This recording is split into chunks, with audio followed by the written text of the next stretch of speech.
Think being a princess in ancient China was all silk dresses and royal luxury? Think again. In the Ming dynasty, the emperor kept up to 9,000 concubines locked in the Forbidden City, 9,000 women competing for one man's attention. And here's the kicker. Most would never even see his face. Literally, thousands of women lived their entire lives in gilded captivity for the slim chance of a single night with the emperor. And if he died? Up until 1464, concubines were often buried alive with him. Yeah, apparently he needed company in the afterlife too. You're 12 years old playing barefoot in the dirt outside your family's shack in Ming Dynasty China, 1570, when a black lacquered carriage pulls up. A man in silk robes steps out, face like stone, eyes like a butcher scanning the meat aisle. He's here for you. So before we start our journey through history tonight, quick thing, if these stories are helping you relax, I'd love if you could drop a like or subscribe. Also, would you mind sharing where you're listening from and what time it is? Always blows my mind how people are falling asleep to this all over the world. Alright, let's head back to 1570 China. Trust me, it's gonna be quite a ride, but first, get comfortable. Seriously, adjust those pillows, pull up that blanket, because where we're going, you're gonna want to be cozy. So congratulations, you just woke up in the Ming Dynasty, except you didn't really sleep. Your straw mat scratches against your skin, and the single thin blanket does nothing against the morning chill. The air smells of wood smoke, human waste, and the slightly sour scent of too many bodies living too close together. Outside, you hear roosters announcing dawn, the creak of cartwheels, someone coughing from a winter illness that won't let go. Your stomach growls. It always growls. Not like your warm, full belly right now in your modern bed. You're the second daughter in a family with 5 children and barely enough rice to go around. Your father works someone else's land, and every year the taxes take more. It's been a hard winter, the kind where old people and babies don't always make it to spring. Not that you need to worry about that anymore, because today men from the imperial court are coming to your village, and rumour says they're selecting young girls. For what? No one will tell you exactly, but your mother keeps looking at you with red-rimmed eyes, and last night you caught her crying into her sleeve when she thought no one was watching. The emperor needs girls, your father says stiffly at breakfast, not meeting your eyes. They say it's an honor to be chosen? Honor. Right. The same honor that took your cousin 3 villages over last year. No one's heard from her since. The man who steps from the carriage doesn't ask questions. He inspects your teeth, your feet, your skin like your livestock on sale day. Then he tosses your father a sack of silver, and just like that, you're gone. Sold. Not as a bride, not even as a servant, but as a concubine. Your mother's sobs fade as the cart rattles away, her face blurred by tears and dust. You're 12, barely old enough to braid your own hair, and now you're cargo-headed for the Forbidden City. The air stinks of sweat and horse dung, and your stomach churns, not just from hunger, but from the rumours you've heard. Girls like you don't come back, ever. Stop your snivelling, the man says when your tears won't stop. The emperor keeps thousands of concubines. Most will never even see his face, but those who please him rise above their station. Wealth, comfort, power, better than starving in that pigsty you called home. The journey takes weeks. You travel with 20 other girls, all ages 12 to 16, all wide-eyed with fear or false bravado. One tries to escape the first night and is dragged back, beaten and tied to the wagon. Message received. No one else tries to run. You arrive at a towering gate, red as blood, where eunuchs with cold eyes herd you like cattle. Eunuchs, men who aren't men anymore. Their high voices and smooth faces make your skin crawl. Some are kind in a distant way. Others seem to enjoy the power they hold over you. "Strip!" one orders, his voice weirdly pitched between man and woman. You and the other girls stand shivering as they poke and prod, examining skin and feet. One girl's sent home for a crooked nose, another's kept because her feet are small enough to bind. Yeah, foot binding. They crush your bones into lotus shapes so you'll hobble prettily for the emperor. Sounds fun, right? Wrong. It's torture that'll leave you screaming for weeks. You pass inspection. Barely. Now you're in the harem, a maze of silk walls and whispered threats. The Forbidden City isn't just a palace, it's a city within a city, and the women's quarters are a prison draped in silk. The walls shimmer with gold, but the air's thick with jasmine incense and fear. Older concubines glare, their eyes sharp as knives. They're not your friends. They're your rivals, and they'd sell their own kids to keep their spot in the emperor's bed. Look at these country rats, one sneers, her fingernails long and painted red, getting younger every year. This one hasn't even bled yet. Your first job? Serve tea to a senior consort who slaps you for pouring too slow. Your cheek stings, but crying's a luxury you can't afford. The rules are simple. Obey, charm, survive. Slip up and you're out of a job. Nope, you're dead. Maybe starved, maybe tortured in the worst possible way. A girl next to you whispers about a concubine who spilled wine on a noble. She vanished. Rumors say she's buried under the palace floor. You're learning fast. This isn't a palace, it's a battlefield, and you're armed with nothing but your face. That night, you sleep on a mat with 4 other new girls in a small chamber far from the emperor's quarters. The ranking system here is brutally simple. The higher your rank, the closer your room to the emperor. You're at the bottom, which means you're practically sleeping in the stable. But it also means you're safe. For now. You learn quickly that the palace runs on bribes and favors. The eunuchs control access to everything: food, clothing, medicine, messages, and most importantly, access to the emperor. Want better food? Bribe a eunuch. Want to send a message home? Bribe a eunuch. Want to avoid the emperor's attention until you're older? Definitely bribe a eunuch. But what do you have to bribe with? Nothing. Which is why you learn to steal. Small things at first, a hairpin left unwatched, extra food from the kitchen. You hide these treasures under a loose floorboard beneath your sleeping mat. Your emergency fund, your survival kit. A month passes, then 2. You're assigned to help in the laundry, washing the fine silks of higher-ranking concubines. The work is hard, but it keeps you out of sight. And in this place, invisibility is safety. Keep your head down, an older laundrywoman tells you. She's not a concubine, but a servant, which means she'll never face the emperor's bed, but also never face his wrath. Stay small, stay quiet, learn everything. The walls have ears, and the wrong word to the wrong person will get your tongue cut out. You notice things, like how Consort Lin always has bruises on her wrists but wears the Emperor's favourite jade bracelet, or how Lady Sun, once favoured, now works in the kitchen after failing to produce a son, or how the Empress walks with 6 attendants who taste everything before she does make. Not because she's important, but because she has the most enemies.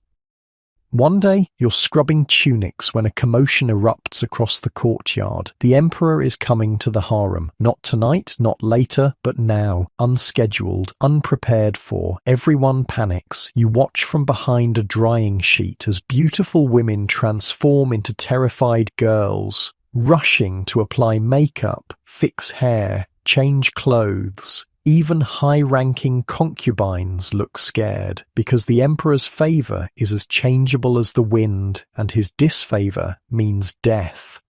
He never visits the outer courts, a laundry girl whispers. Something's wrong. You're invisible in your drab work clothes, which is exactly how you want it. You're too young, too new, too unimportant to be noticed, but as you turn to slip away, your foot catches on a bucket. It clatters loudly across the stone floor. Everyone freezes, including the Emperor, who has just entered the courtyard.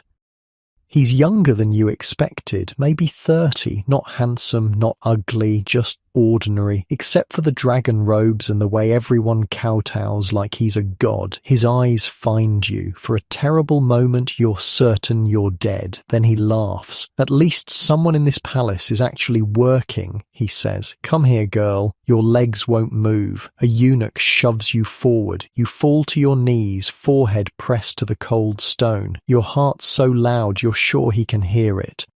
Look up, he commands. You raise your eyes but keep your head bowed. Palace protocol drilled into you daily. What's your name? You tell him, voice barely a whisper. Speak up, he says, not unkindly. I don't bite, usually. You repeat your name louder this time.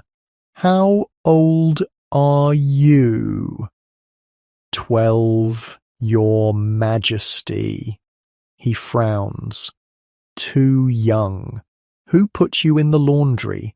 Those chemicals will ruin your skin. Before you can answer, he turns to his chief eunuch. Move her to the gardens, something gentle until she's older. And just like that, your fate changes. Not because you're beautiful or clever, but because you were caught doing honest work while others preened. That night, you're moved to slightly better quarters with only 3 other girls. Your new job is tending flowers in the imperial gardens. The work is easier, the food better, and best of all, you're still invisible to most.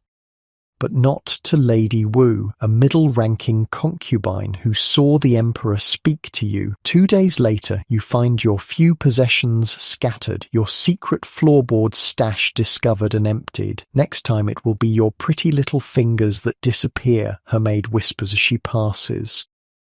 The emperor may have noticed you, but Lady Wu has been here 5 years. She has friends. You have no one.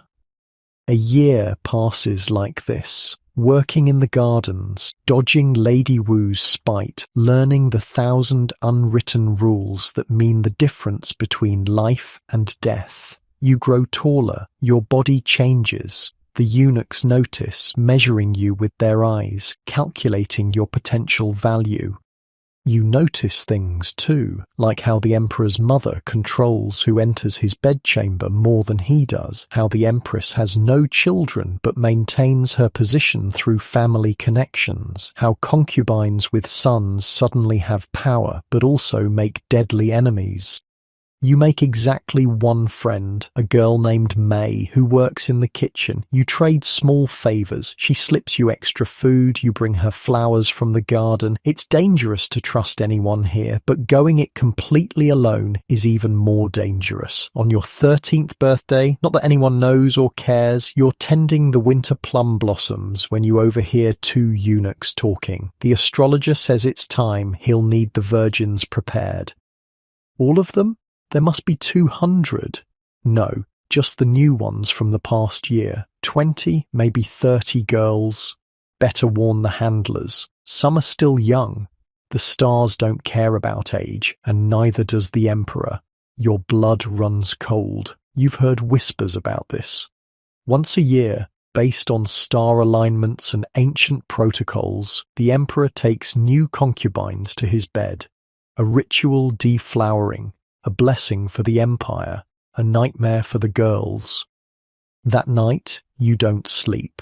You lie awake, planning. You've survived a year in this silken hell, but this is different. You're 13, terrified, and about to face the most powerful man in China in the most intimate way possible, and you have exactly 3 days to figure out how to survive it. Your hands shake as you tend the garden the next morning. Every snap of a twig, every rustle of silk makes you jump. They'll be coming for you soon. The eunuchs, the handlers, the women who will bathe you, dress you, prepare you for the emperor's bed. You heard, May says, appearing suddenly beside you with a basket of kitchen scraps for the compost. You nod, not trusting your voice. I've been here 3 years, she says quietly. I was called my first year. I was 14. What was it like? You whisper. She looks around carefully before answering. quick, impersonal. He had 12 girls that night. We were just a ritual, a duty. He barely looked at my face. Were you scared? Terrified? But fear shows weakness. Never show weakness here. It attracts predators. What do I do? May sighs. Be clean. Be quiet. Do exactly as you're told. And whatever you do, don't cry. He hates criers. That afternoon, it happens. A senior eunuch and 2 attendants come to the garden. Your name is on their list. You're taken to a new section of the palace, one you've never seen before, closer to the emperor's quarters. A dozen other girls are already there, all looking as scared as you feel. The next 3 days are a blur of preparations. You're bathed in perfumed water, your skin scrubbed until it hurts, your hair is washed, oiled, styled. You're taught how to walk, how to bow, how to speak to the emperor. Most importantly, you're taught how to please him. The older concubines who train you are matter of fact, clinical. This is a duty, a service to the empire. Your feelings don't matter, your fear doesn't matter. All that matters is the emperor's pleasure. He likes to be praised, one tells you. Not obviously, subtly. Make him feel powerful. Don't speak unless spoken to, says another, and then keep it brief. If he asks if you're afraid, lie, a third adds. Men hate fear unless they've deliberately caused it. On the 3rd day, you're dressed in red silk, your face painted white with lips stained crimson. You barely recognize yourself in the polished bronze mirror. You look older, beautiful even, and absolutely terrified. You and the other girls wait in a chamber outside the emperor's bedroom. No one speaks. Some pray silently. Others stare blankly, already retreated somewhere deep inside themselves. One girl vomits in a corner and is quickly hustled away. She won't be coming back. A eunuch enters with a wooden tablet bearing names. The emperor will see 5 girls tonight. The rest will return tomorrow. Your name is called 3rd. The walk to his chamber feels like walking to your execution. Your bound feet, freshly rewrapped to look smaller, send shooting pain up your legs with each step. But you don't stumble. You can't afford to. Inside, the emperor reclines on a massive bed platform. He looks bored, tired. He barely glances at you as you enter. You kowtow, pressing your forehead to the floor. Your heart is a war drum in your ears. Rise, he says. You stand, eyes downcast. You're the garden girl, he says, surprising you. I remember you. You risk a glance up. He's studying you now, more curious than predatory. Yes, Your Majesty. You're very young. I am 13, Your Majesty. He sighs heavily. I have 30-year-old ministers who look younger than me. This ritual ages me a decade each year. You don't know what to say to that, so you remain silent. To your shock, he waves a hand dismissively. Go, tell them I completed the ritual. You're too young and I'm too tired. You stare, uncomprehending. His eyes narrow. Are you deaf, garden girl? I said go before I change my mind. You back away, bowing repeatedly, hardly daring to believe your luck. As you reach the door, his voice stops you. And garden girl? Not a word about this to anyone. As far as anyone knows, I took your virginity tonight. Understand? The stars must be satisfied, and so must court gossip. You nod frantically. Good. When you're older, I'll remember your face. For now, go back to your flowers. Outside, the eunuchs smirk knowingly as you exit too quickly. Word will spread by morning that the garden girl pleased the emperor poorly. You'll be mocked, perhaps, but you'll be safe, for now. Back in your quarters, you curl into yourself on your sleeping mat. You survived, not through beauty or skill or cunning, but through sheer luck, the emperor's fatigue, his momentary kindness, or perhaps just his disinterest in children. But luck won't save you next time, and there will be a next time. In the darkness, you make a vow. You'll learn everything about this place. Its protocols and poisons, its alliances and enemies. You'll turn invisibility into power, because in the Forbidden City, knowledge is the only weapon women are allowed to wield. Tomorrow, you'll begin. You'll watch, you'll listen, you'll plan, because in this silken prison, surrounded by enemies on all sides, you've discovered something important. You want to live. You're 13 now. Trapped in the Forbidden City's inner court, a prison draped in silk, the walls shimmer with gold, but the air's thick with jasmine and fear. You limp on bound feet, each step a knife in your bones, because beauty means pain, and pain means you're still alive. Your days start before dawn, scrubbing floors for senior consorts who sneer like you're a roach in their rice. Your job? Make them look good while staying invisible. Pour tea too slow and a bamboo rod cracks your knuckles. Spill a drop and you're locked in a closet with no food for a day. Starvation's a great teacher, apparently. The Emperor's bed is the prize, and every girl here's playing a deadly game to get there. You're taught to smile, bow, and flutter your fan like it's a weapon. But the real battlefield is the whispers. That girl with a jade hairpin, she spread a rumor you stole a noble's comb. Now you're scrubbing latrines while she bats her eyes at the Emperor. Trust no one, May whispers one night. They'll drown you in silk to climb higher. She's not wrong. Last week, a girl was caught flirting with a guard. Eunuchs dragged her out, her screams fading into the moat. They say the carp ate well that night. 3 months after your encounter with the Emperor, life has settled into a brutal routine. Wake at dawn, tend the gardens, avoid Lady Wu and her spies. Learn the unwritten rules that might keep you alive. Sleep. Repeat. But things are changing. Your body is developing curves. The eunuchs have stopped treating you like a child and started watching you with calculating eyes. Whispers follow you through the courtyards. The garden girl, the one who failed to please the Emperor, the one he sent away, except that's not what happened. But no one can ever know the truth.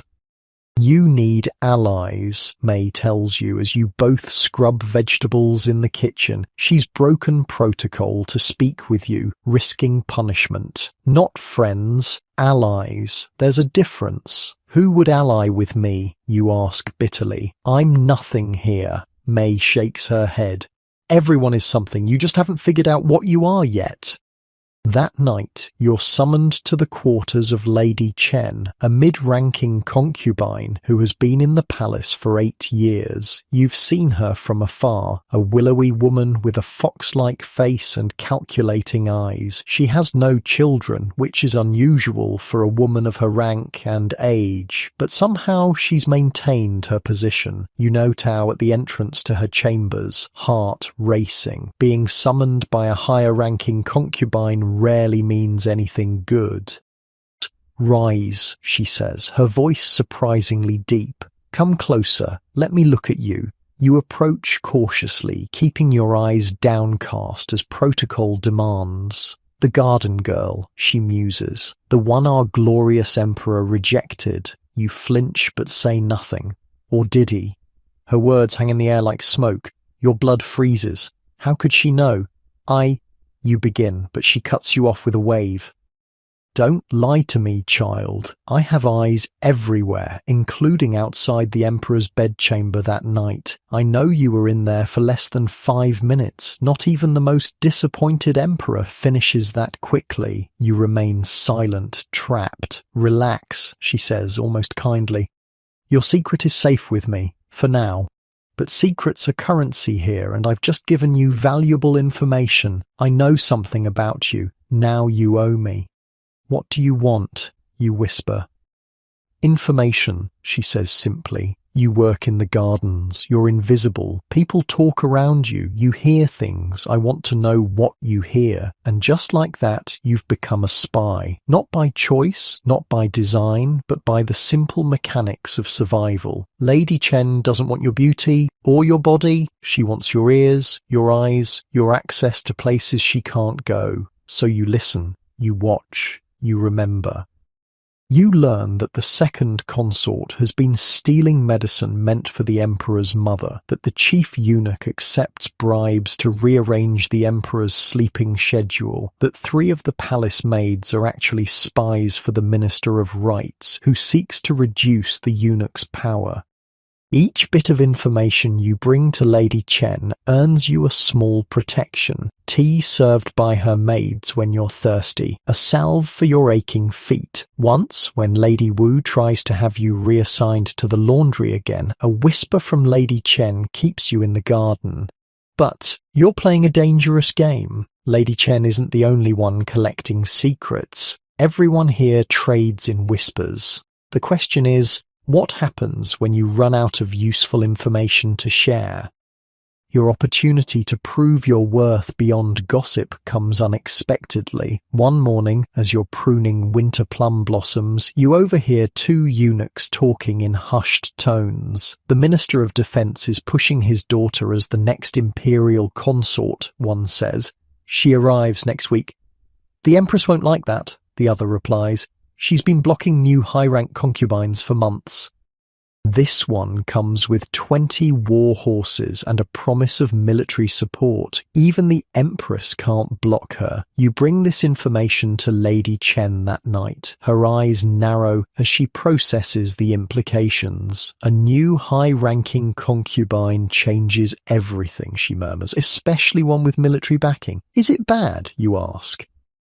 It's dangerous, she corrects. New pieces on the board mean the game changes, but danger can be opportunity if you're smart. She studies you for a long moment. How are your calligraphy skills? You admit they're poor. As a farmer's daughter, you never learned to read or write. Lady Chen frowns. That won't do. Starting tomorrow, you'll spend your evenings with my maid Lin. She'll teach you. But why? Because ignorance will get you killed here. Besides, I may need you to carry messages soon, messages that can't be trusted to word of mouth. Your education begins that very night. Lin is a stern teacher, rapping your knuckles when you hold the brush incorrectly, making you practice basic strokes for hours until your arm aches. But there's power in these symbols, these characters that unlock doors previously barred to you. While you learn to read and write, life in the Forbidden City continues its deadly dance. The minister's daughter arrives with great fanfare, a beautiful girl named Lady Sun with perfect oval face, tiny feet, and the confident demeanor of someone who's never known true hardship. From your place in the garden, you watch her procession enter the palace. 20 eunuchs carry her sedan chair, followed by attendants bearing chests of silks and jewels. The existing concubines line the walkways, smiling poisonous smiles. They hate her already. That night the palace buzzes with rumours. The emperor will see Lady Sun immediately, breaking all protocols about new concubines being quarantined and trained. Her father's influence reaches that far.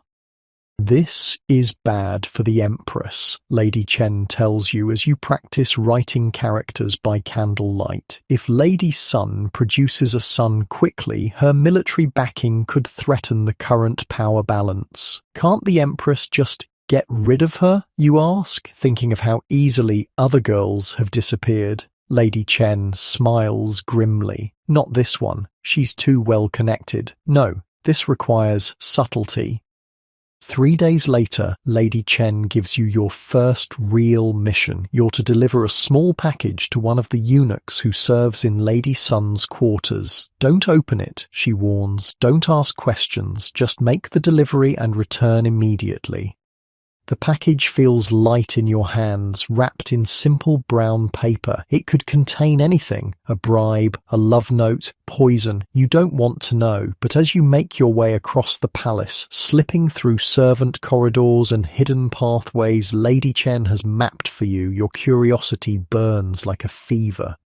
You find the eunuch, an older man named Wei, exactly where Lady Chen said he would be. He takes the package without a word, his face revealing nothing. Only the slight tremor in his hand suggests this exchange is anything but routine. That night, Lady Sun falls violently ill. Food poisoning, the palace physicians declare. Nothing fatal, but enough to keep her from the emperor's bed for at least a week. You say nothing, but your hands shake as you tend the garden the next day. You've become complicit in something dangerous. You did well, Lady Chen tells you that evening. The delay gives us time to prepare. Prepare for what? You dare to ask. War, she says simply. Lady Sun won't be content with just the Emperor's favour. She'll want power, real power, and that means removing obstacles. Like the Empress, like anyone who isn't useful to her, Lady Chen gives you a pointed look. So make yourself useful to everyone, little garden girl. It's the only way to survive when the powerful start killing each other. Your education accelerates. By day you tend the gardens, gathering information and observing the shifting alliances of the court. By night you learn to read, write and navigate the labyrinthine politics of the inner palace. Lady Chen proves to be a complicated patron. She's harsh, demanding, sometimes cruel, but she's also teaching you to survive, to think 3 moves ahead, to see people as pieces on a board rather than as friends or enemies. The Emperor is not the most powerful person in this palace, she tells you one evening. Real power lies with those who control access to him. Remember that. 6 months after you first entered the Forbidden City, you scarcely recognize yourself. Your hands, once rough from farm work, have softened. Your skin, protected from the sun by wide-brimmed hats in the garden, has lightened to the pale shade prized by nobility. You can read simple texts, write basic messages, and navigate the physical and social mazes of the palace with growing confidence. But you're still nothing in the grand scheme, a pawn being moved by Lady Chen for her own purposes, and pawns are sacrificed without hesitation when the game requires it. Your moment of truth comes during the Mid-Autumn Festival. The palace is decorated with lanterns, and for once, the concubines can mingle more freely in the courtyards to admire the full moon. It's one of the few nights when the strict hierarchies relax slightly. Lady Chen gives you a simple task. Deliver a message to a eunuch named Lu, who serves the Emperor's mother. The message is written in your own hand, a test of your calligraphy as much as your loyalty. It contains information about Lady Sun's secret meetings with her father's military advisors. Information that, if true, suggests treasonous intent. As you make your way across the moonlit courtyards, the folded paper feels like it's burning through your sleeve where you've hidden it. This isn't just palace gossip. This is dangerous enough to cost lives. You find Eunuch Lu easily enough, but as you're about to pass him the message, you spot Lady Sun watching from a nearby pavilion. Her eyes meet yours, and in that instant, you know she suspects something. You walk past Eunuch Lu without delivering the message. Later that night, Lady Sun's attendants search the quarters of all lower-ranking concubines and servants. They claim to be looking for a stolen hairpin, but you know better. They're looking for evidence of espionage. When they reach your sleeping mat, your heart nearly stops. The message is still hidden in your sleeve, but the searchers are thorough, making everyone strip to their underclothes. There's nowhere to hide it. In desperation, you do the only thing you can think of. You shove the paper into your mouth and swallow it. The rice paper dissolves quickly on your tongue, the ink bitter but not impossible to stomach. The search reveals nothing, but you've crossed a line. You've betrayed Lady Chen's orders, and worse, you've destroyed information that implicated Lady Sun in treason. If Lady Chen discovers what you've done, your punishment will be severe. You can't sleep that night, torn between fear of Lady Chen's retribution and uncertainty about whether you've done the right thing. Was the message even true, or was Lady Chen using you to plant false information? The next morning, as you work in the garden with shaking hands, a shadow falls across the flower bed. You look up to find Lady Sun herself standing there without attendants, which is unusual and forbidden. "Walk with me," she commands softly. Protocol demands you obey a higher-ranking concubine. Though every instinct screams that this is a trap, you follow her to a secluded corner of the garden, near a small pond where koi fish swim lazily in the autumn sun. "You had something for Liu yesterday," she says without preamble. "A message about me." Your mouth goes dry. Denial would be pointless. "And yet you didn't deliver it," she continues. "Why?"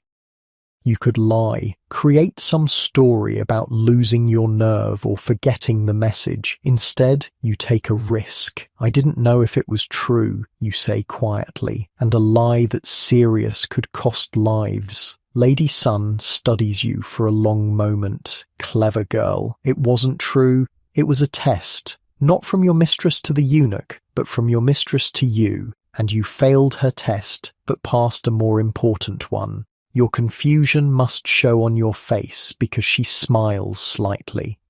"Lady Chen and I have been allies for years," she explains. "Did you really think a concubine with no children could maintain her position for 8 years without powerful friends? She was testing your loyalty. Would you deliver a dangerous message unquestioningly?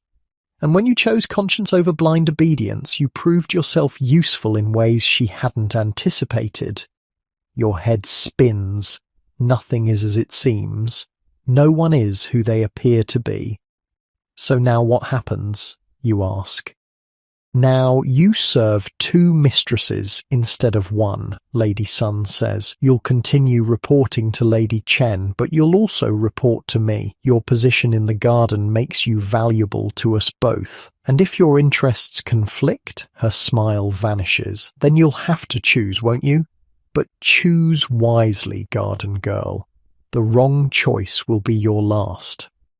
As she walks away, you realize the game has changed again. The stakes are higher, the players more powerful, and you're now caught between 2 dangerous women. But there's a strange comfort in this precarious position. As long as both Lady Chen and Lady Sun value you, neither can easily dispose of you without alerting the other. You've gained a measure of protection through the very danger that threatens you. That night, when Lady Chen summons you, you kneel before her with your heart in your throat. Will she mention the undelivered message? Will she punish you for your failure? Instead, she smiles and places a small wooden box before you. "You've proven yourself adaptable," she says. "That's rare and valuable here." Inside the box is a jade hairpin, nothing elaborate or expensive, but finer than anything you've ever owned, a symbol of rising status, a reward. "Lady Sun approached you today," she states, rather than asks. You nod, not bothering to wonder how she knows. "Good. Remember where your first loyalty lies, garden girl. I found you when you were nothing. I made you useful." "Yes, my lady," you reply, eyes downcast appropriately.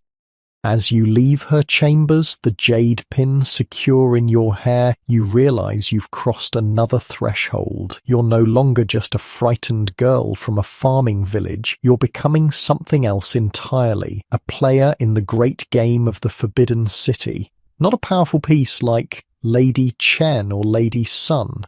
Not yet, but no longer a pawn to be sacrificed without thought. You're learning to move on your own, to see the board from multiple angles, to survive in this deadly, beautiful cage. You're 14 years old and you've already lived a lifetime in palace intrigues. What will you become by 16? By 20? For the first time since you arrived, you allow yourself to imagine a future beyond mere survival, and it frightens you how much you want it. You're 14 now, caught in a web of silk and secrets. The garden soil under your fingernails marks you as different from the other concubines who spend hours painting their faces and gossiping behind perfumed sleeves. You still move with a slight limp, the foot binding process never completed because you were deemed too old when you arrived, making you damaged goods in this world where female perfection is measured in 3-inch golden lotuses. But your imperfection has become your salvation. No one expects a half-lame garden girl to navigate palace politics. No one watches you too closely, and that's exactly how you've survived this long.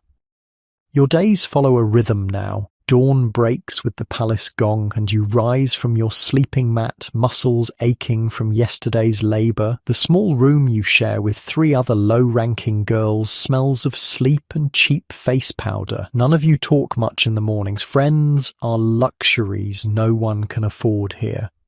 First task, gather your gardening tools and check the weather. Rain means indoor work, polishing floors or mending garments. Clear skies mean the gardens, pruning, weeding, harvesting medicinal herbs for the imperial physicians. You prefer the outdoors, less chance of crossing paths with dangerous people. Breakfast is simple, rice porridge with pickled vegetables. You eat quickly, head down. Food, like everything else in the Forbidden City, is distributed according to rank. As a garden girl with special duties for Lady Chen and secretly Lady Sun, you get slightly better portions than the lowest servants, but you're still hungry most days. After breakfast, you report to the head gardener, an old eunuch named Zhang. He's been tending the imperial gardens for 40 years and knows every plant, every season, every emperor's favourite flower. He's also going blind, which makes you invaluable to him. Your young eyes and steady hands do the delicate work he can no longer manage. The chrysanthemums need deadheading, he tells you, his milky eyes staring somewhere past your left shoulder. And check the west wall. I smell rotting wood. Might be termites. You bow and gather your supplies. Zhang is one of the few people in the palace who treats you with basic decency. Not kindness exactly. Kindness gets you killed here, but a gruff respect. You protect him from his superiors who would replace him if they knew how bad his eyesight had become. He protects you from the harsher tasks that might be assigned to a girl your age. The morning passes in quiet work. You deadhead the chrysanthemums, keeping the finest blooms to dry for tea. You check the west wall and find the termites Zhang smelled somehow. You report it to the construction eunuchs, who give you a copper coin for saving them from a bigger repair later. You hide the coin in a small pouch buried beneath a specific stone in the garden, your emergency fund should you ever need to bribe your way out of trouble.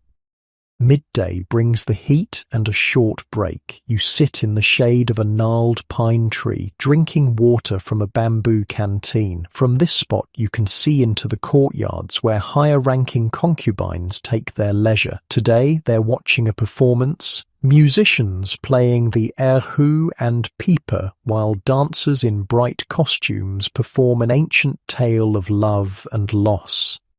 You notice Lady Sun among them, her hair adorned with the kingfisher feather ornaments that have become fashionable since her arrival. She laughs at something, the sound carrying across the courtyard. Beside her sits another woman you recognize, Consort Lin, one of the Emperor's favourites who has already given him 2 daughters. The women appear friendly, but you know better than to trust appearances here. A shadow falls across you, interrupting your observations.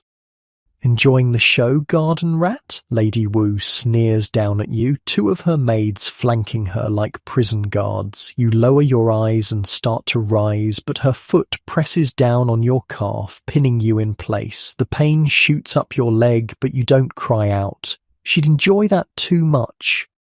I asked you a question.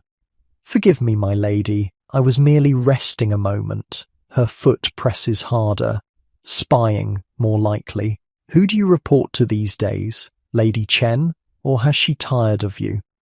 You say nothing, which infuriates her more. Lady Wu has been your enemy since your first days in the palace, though you've never understood why she bothers with someone as lowly as you. Perhaps I should have you reassigned, she muses. The night soil collectors need assistance. Imagine, from the gardens to shoveling shit. Though in your case, it's hardly a demotion. The head gardener would miss me, you say carefully. He relies on me for the Emperor's medicinal herbs. It's a subtle reminder that you have some protection, however slight. Lady Wu's eyes narrow. We'll see about that. She removes her foot and sweeps away, her maids trailing behind her like the tail of a venomous snake. You rub your calf, knowing it will bruise badly. Lady Wu is dangerous, but also careless. She's made too many enemies, spread her spite too broadly. In the 2 years you've been here, you've seen her influence wane as others rise. Still, a cornered rat bites harder, and Lady Wu's definitely cornered these days. Afternoon brings a change in routine. Instead of returning to the gardens, you're summoned to Lady Chen's quarters. Her maid Lin meets you at the entrance, wrinkling her nose at your dirt-stained clothes. Wash your hands at least, she scolds, pointing to a basin of water. She has guests. This is unusual. Lady Chen rarely receives visitors when you're scheduled to attend her. You scrub your hands and straighten your simple clothes as best you can before following Lin inside. The room smells of incense and tea. Lady Chen sits at a low table, and across from her, your heart nearly stops, is Lady Sun. The two women who separately command your loyalty are together, speaking as if they're friends, which you know they are, but they've always kept up the pretense of formal distance in public. Ah, here she is, Lady Chen says, gesturing for you to approach. My little garden spy. You now tow deeply, mind racing. What game is this? Are they testing you again? Rise, Lady Sun says, and come sit. We need your help. You obey, kneeling at the table at a respectful distance from both women. A third cup sits waiting, and Lady Chen gestures for you to pour your own tea, an extraordinary honor for someone of your rank. Lady Wu visited you today, Lady Chen states. Of course she knows already. Nothing happens in this palace without someone watching, reporting, calculating advantage. Yes, my lady.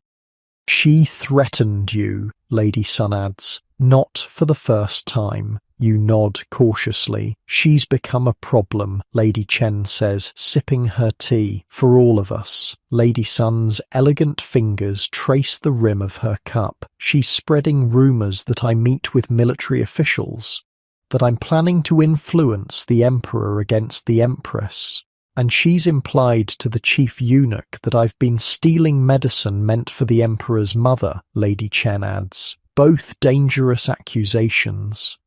Both false? You ask before you can stop yourself. The women exchange a glance and Lady Sun's mouth curves into a slight smile. You've taught her to ask interesting questions, she says to Lady Chen. She came that way, Lady Chen replies. I merely refined the skill.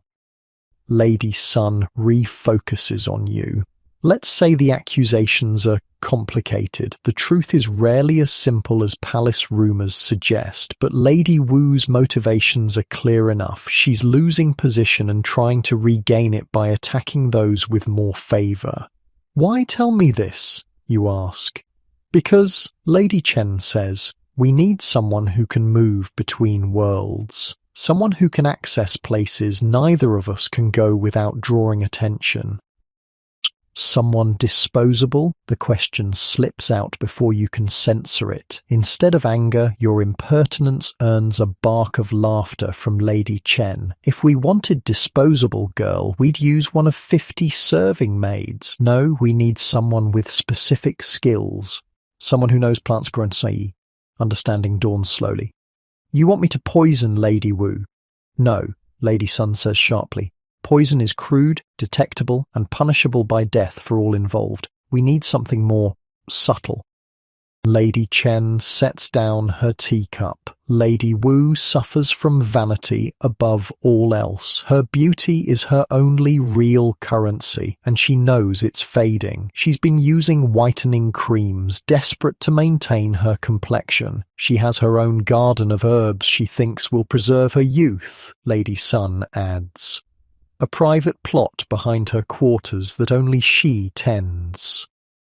Now you see the plan. You want me to add something to her garden, something that will affect her appearance without seeming like obvious poison. Lady Chen smiles, and it reminds you of a fox eyeing a rabbit. Clever girl. There are plants that cause rashes, discoloration, subtle effects that appear to be natural ailments rather than deliberate poisoning.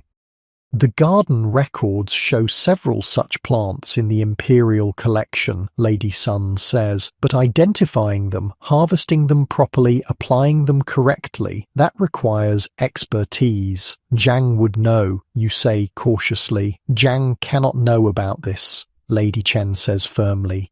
His loyalty is to the gardens first, but you've been studying with him for 2 years. Surely you've learned enough. You have, is the terrifying thing. You know at least 3 plants in the Imperial Gardens that could create the effects they want. Plants that would cause Lady Wu's prized skin to break out in blotches and blemishes. Not life-threatening, but devastating to her status and self-image. If I'm caught, you begin. You won't be, Lady Sun assures you. We've arranged for Lady Wu's usual maids to be reassigned for 1 night. Temporary food poisoning, nothing serious. During that time, you'll deliver replacement herbs to her garden. After that, nature takes its course. And if she suspects? She'll suspect everyone except a garden girl, Lady Chen says dismissively. Her pride wouldn't allow her to believe someone so low could harm her.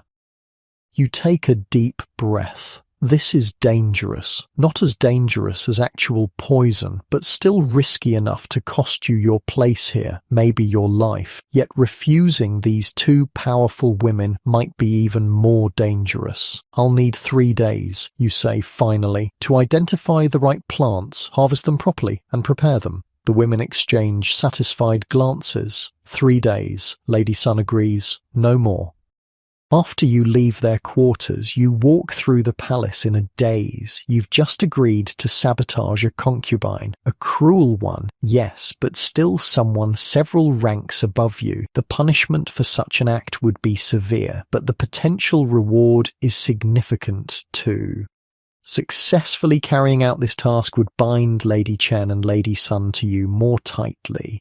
They would owe you protection, favor, perhaps even advancement. That night, you lie awake on your sleeping mat, listening to the quiet breathing of the other girls and the distant call of the night watchman marking the hours. You've come so far from the frightened child who arrived here 2 years ago. You've learned to read and write. You've mastered the geography of the Forbidden City, its social hierarchies, its secret pathways and hidden rules. You've made yourself useful to powerful people. But at what cost? The girl who left her village would hardly recognize the calculating young woman you've become. You wonder sometimes if your mother would be proud of your survival or horrified by your methods. The next morning, you begin your preparations. You carefully harvest small amounts of several plants from different parts of the garden. Nothing enough to be noticed missing, but sufficient for your purpose. White velvet leaf that causes redness and swelling. Manchurian Dutchman's pipe that creates dark spots on the skin. Wild chrysanthemum that, when concentrated, produces a sticky residue causing persistent rashes. You work during your regular garden duties, explaining to Zhang that you're preparing special medicinal mixtures for your monthly women's time, an excuse no male eunuch will question too closely. You dry some herbs, crush others, prepare tinctures using techniques you've learned from watching the palace physicians. On the 3rd day, Everything is ready. You've created a mixture that looks and smells like ordinary beauty treatment ingredients. Aloe, cucumber, pearl powder, but hidden within are the compounds that will gradually affect Lady Wu's precious skin. That night, as arranged, Lady Wu's regular maids are absent, struck with stomach ailments that have them running to the privies every hour. A replacement maid, one loyal to Lady Sun, meets you at a side entrance to Lady Wu's quarters. "Hurry," she whispers. "She's at dinner with the second consort. You have half an hour at most." Lady Wu's private garden is smaller than you expected, just a few raised beds in a courtyard behind her chambers. You quickly identify the beauty herbs she's growing: angelica, ginseng, white peony. You carefully add your prepared mixtures to the soil around each plant, ensuring they'll be absorbed gradually. Then you sprinkle a bit directly on the leaves of the plants most likely to be harvested soon.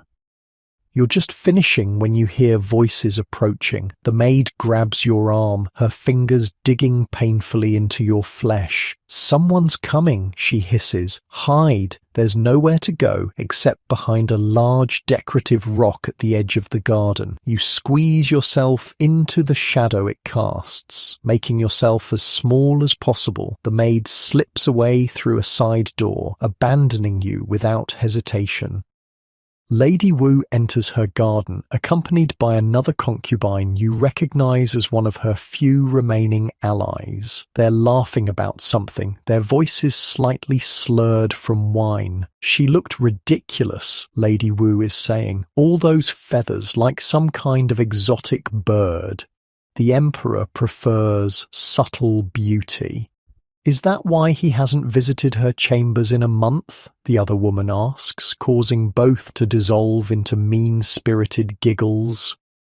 They're talking about Lady Sun, you realize, and if what they're saying is true, her position might be more precarious than you thought. The women settle on a stone bench barely 10 feet from your hiding place. If either looks in your direction, you'll be discovered instantly.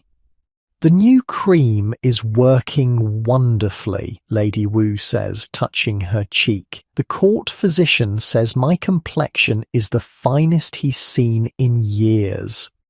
"Better than the Empress herself," her friend agrees. "Everyone's noticed. I've been adding extra pearl powder," Lady Wu confides, "and a special ingredient." She lowers her voice, but you can still hear her. "Crushed butterfly wings, very rare, very expensive, but worth every coin."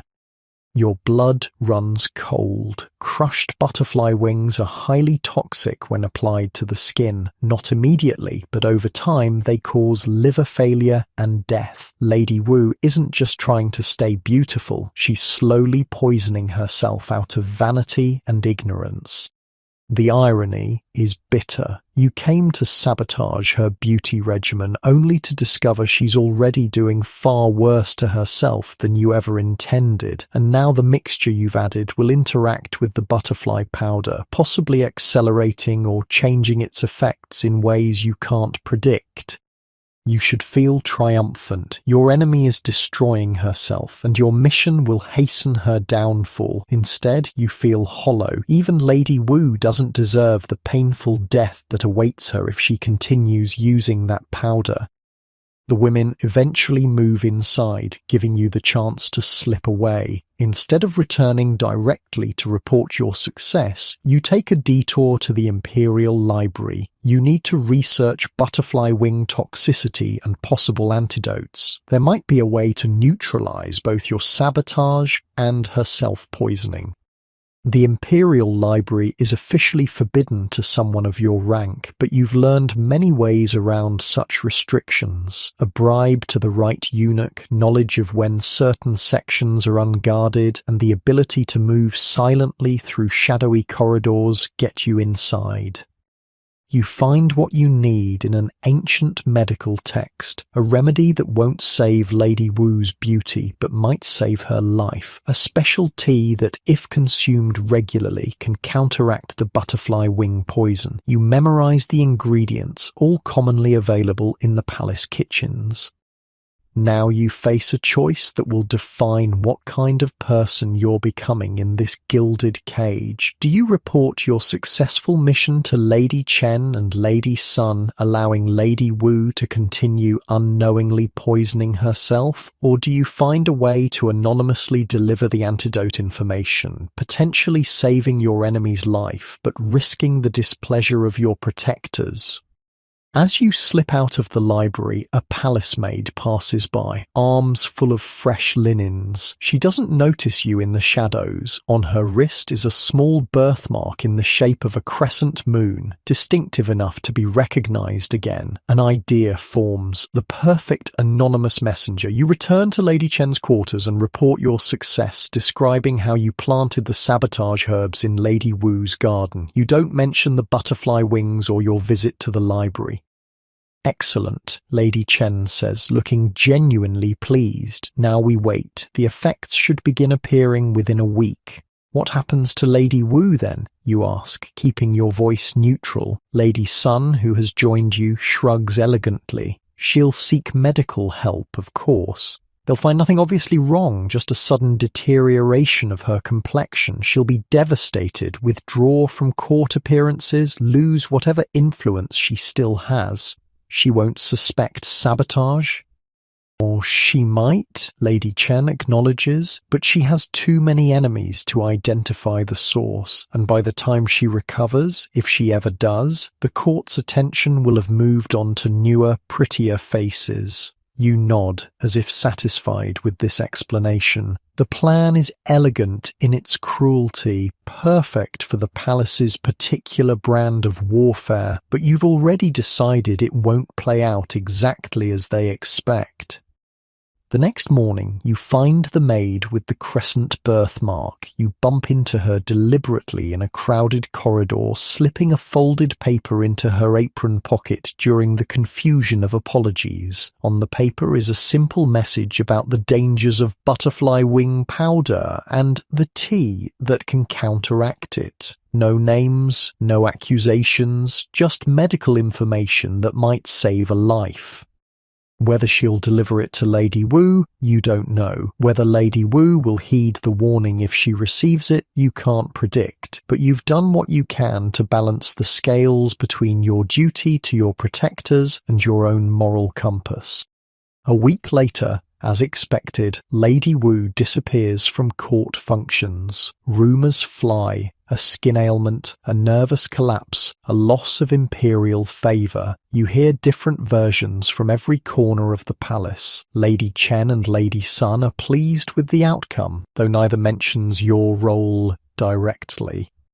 What no one knows, except perhaps Lady Wu herself, is whether she received your warning about the butterfly wings. You watch and wait for signs. Her death would indicate she continued the poisonous regimen. Her eventual return to court with a diminished but not destroyed complexion would suggest she heeded the warning. 3 weeks after your night in her garden, you glimpse Lady Wu walking slowly through a distant courtyard. Her face is partially covered by a fan, but she's alive and moving without assistance. Something unclenches in your chest. Whatever else happens between you, at least you don't have her death on your conscience.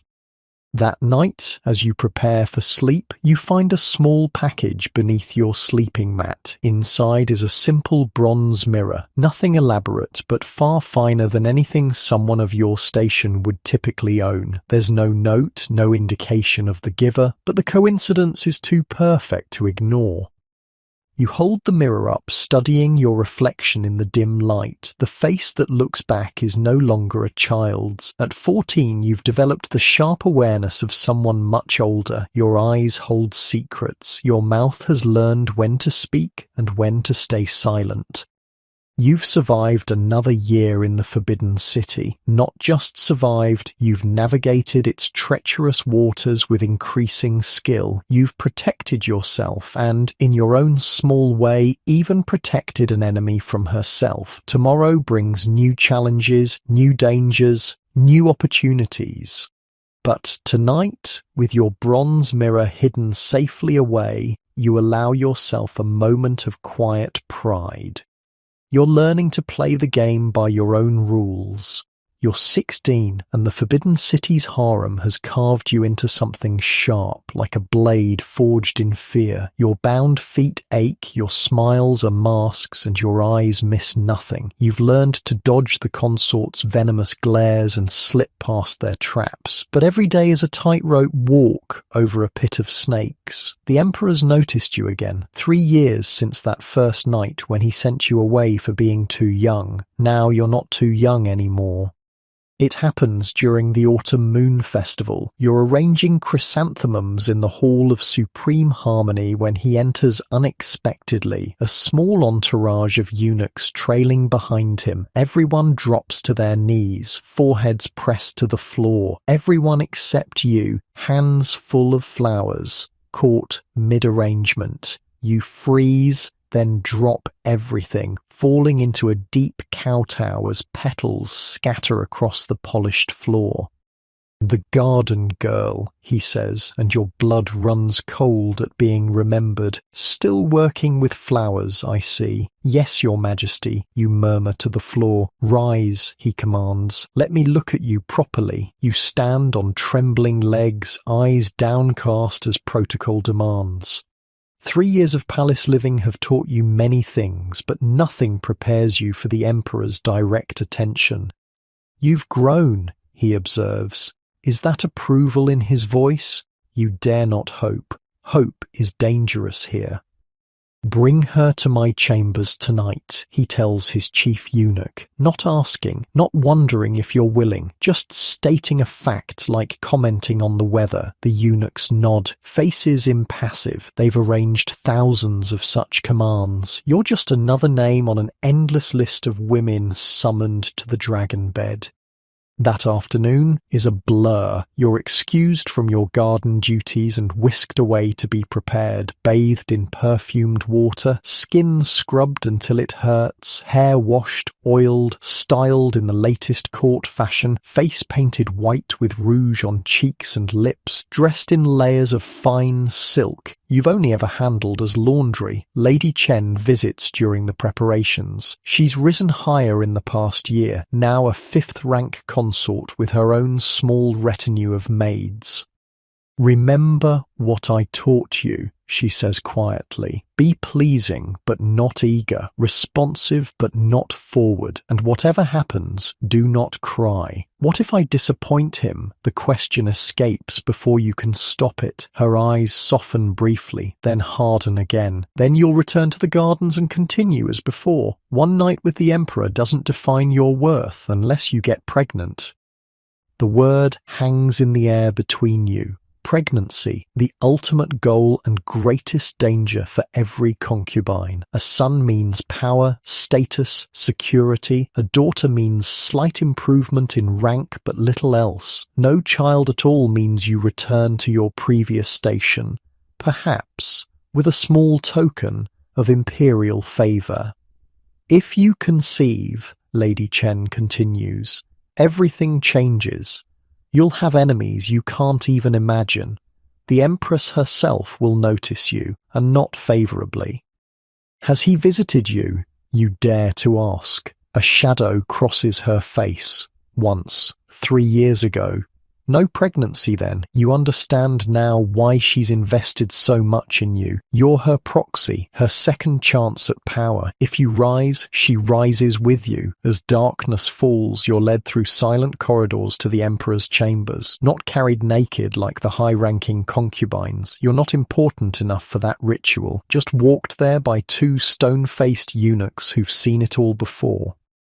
The Emperor's private quarters are surprisingly simple, luxurious, yes, with the finest furnishings and art, but not the overwhelming display of wealth you expected. He sits at a desk, reading reports, still dressed in semi-formal robes. You kowtow at the entrance, heart threatening to burst from your chest. "The garden girl, your majesty," the chief eunuch announces before backing away, leaving you alone with the most powerful man in China.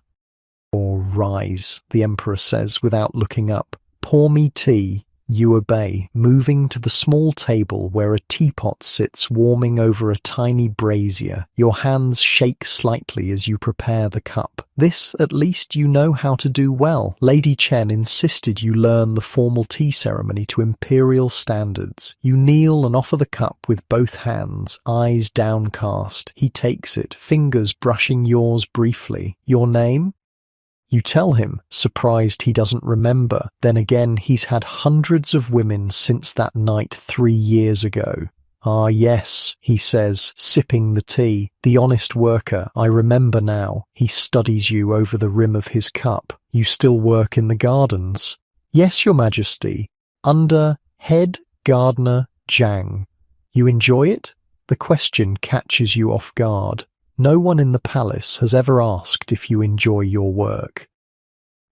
Yes, Your Majesty. Plants are honest. They respond to care without schemes or secrets. He laughs, a surprisingly warm sound, unlike people at court. I wouldn't know, Your Majesty. A safe answer. Of course you would, he counters. You've survived 3 years here. That requires understanding schemes and secrets. You remain silent, unsure how to respond. Is this a trap? A test? He sets down his teacup and gestures to a low stool near his desk.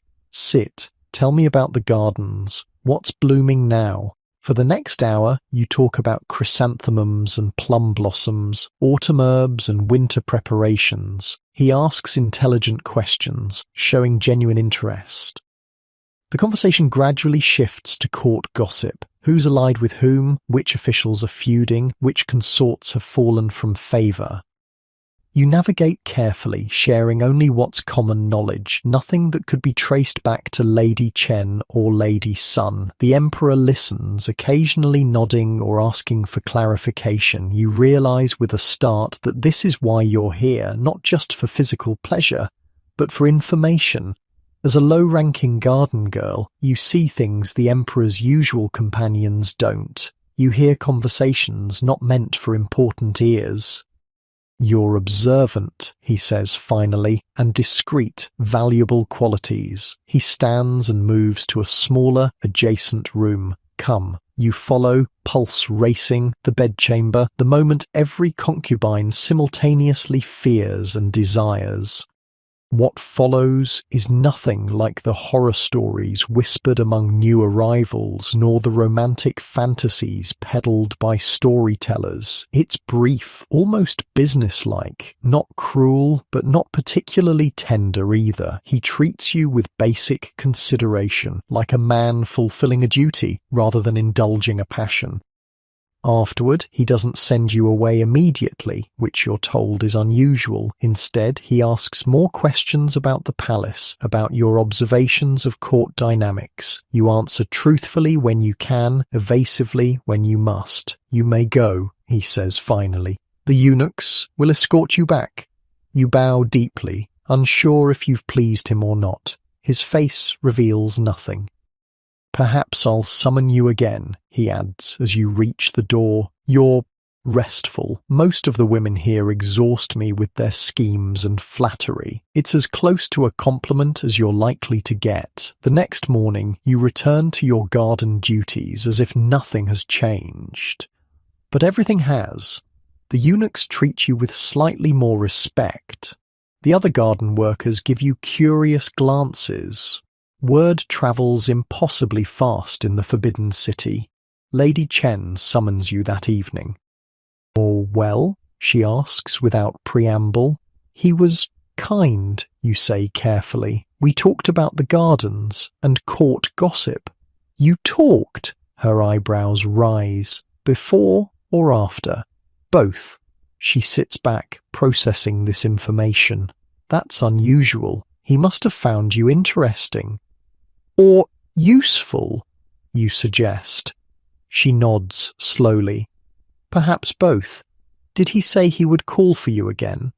"He said, perhaps." "Better than no," she muses.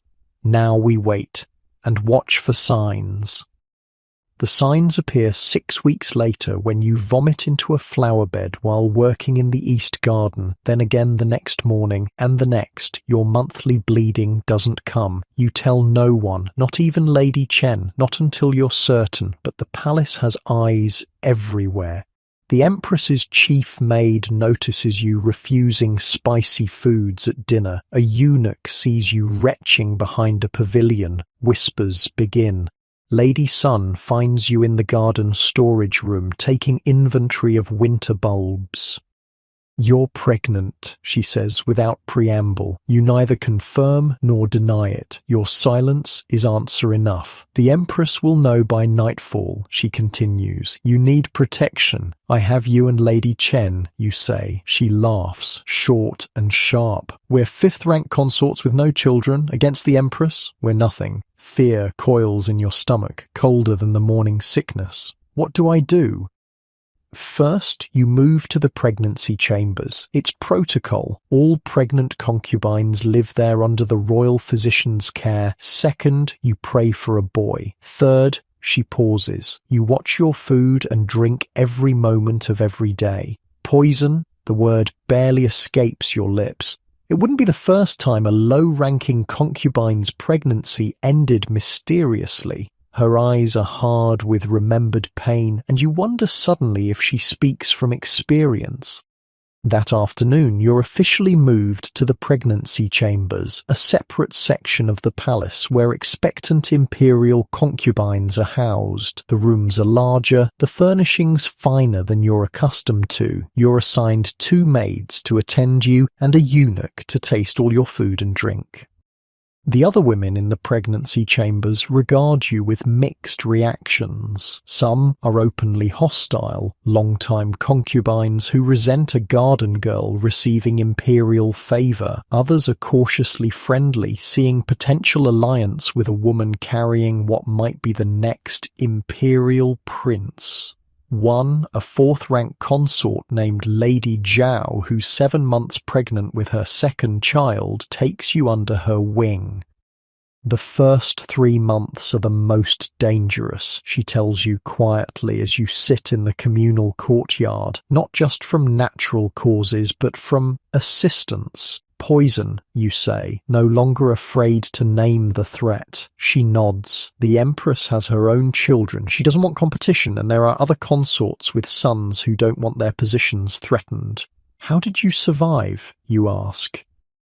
"Vigilance and luck." She pats her swollen belly. "This one has been easier. Once you produce 1 healthy child, they're less likely to target you for a second. You absorb her advice like a sponge. Never eat food you haven't seen prepared. Don't use cosmetics or medicines from unknown sources. Don't allow maids to brush your hair unless you've brought them with you. Trust no one." As your belly begins to swell, your status rises accordingly. Eunuchs who once ignored you now bow respectfully. Maids attend to your every need. Lady Chen visits regularly, bringing gifts and court gossip. Even Lady Sun, more distant since your pregnancy was announced, sends exotic fruits and protective charms. The Emperor himself visits once, briefly. He seems pleased but detached, as if you're a prized broodmare who's performing as expected. He doesn't stay long, asking perfunctory questions about your health before returning to affairs of state. 4 months into your pregnancy, the first attack comes. Your evening tea tastes slightly bitter. You're about to drink it when your food taster, a young eunuch assigned to you, collapses, foaming at the mouth. Chaos erupts. Royal physicians are summoned. Guards question everyone. The eunuch survives barely, but someone clearly wanted you or your unborn child dead. The investigation reveals nothing. The poison was in the teapot, but anyone could have accessed the kitchen. Suspects range from the Empress's servants to rival concubines to political enemies of the Emperor himself. That night, Lady Zhao slips into your chambers. "You can't stay in the communal areas," she whispers. "Request private quarters, say the other women's fragrances make you ill, and bring your own cook from outside, someone with no palace connections." "I don't know anyone outside," you admit. "After 3 years in the Forbidden City, your world has narrowed to these walls." "I do," she says. "My family will send someone, an old woman too loyal to be bribed, too skilled to be easily replaced." You wonder why she's helping you, what she gains from your survival. As if reading your thoughts, she says, "3 years ago, someone poisoned my first child in the womb. I lost him at 7 months, a boy." Her eyes are dry but filled with ancient pain. "I don't care whose son sits on the throne after this emperor, but I care about women being used as pawns in men's power games." You're moved to private quarters the next day. A week later, an elderly woman arrives from Lady Zhao's family, stooped, nearly toothless, but with sharp eyes that miss nothing. She takes over your kitchen, preparing every morsel that passes your lips. The second attack comes in your 6th month. Not poison this time, but a physical assault disguised as an accident. A loose roof tile falls while you're walking in the garden. It misses you by inches. The third attempt is more subtle. A court physician, one you've never seen before, arrives to examine you, claiming the chief physician sent him. Your new cook blocks the door, suspicious of this stranger. Guards are summoned and the man flees. He's caught at the palace gates with a pouch of herbs known to induce miscarriage. Through it all, your belly grows. The child within kicks strongly, a fighter like its mother. You speak to it at night, promising protection, safety, the security you never had. "You will be born," you whisper to your swollen abdomen. "You will survive. We both will." In your 8th month, you're too big to walk comfortably. Your feet, never properly bound but still damaged from the initial process, ache constantly from the extra weight. You spend your days sitting in your private garden, watching plum blossoms open in the early spring air.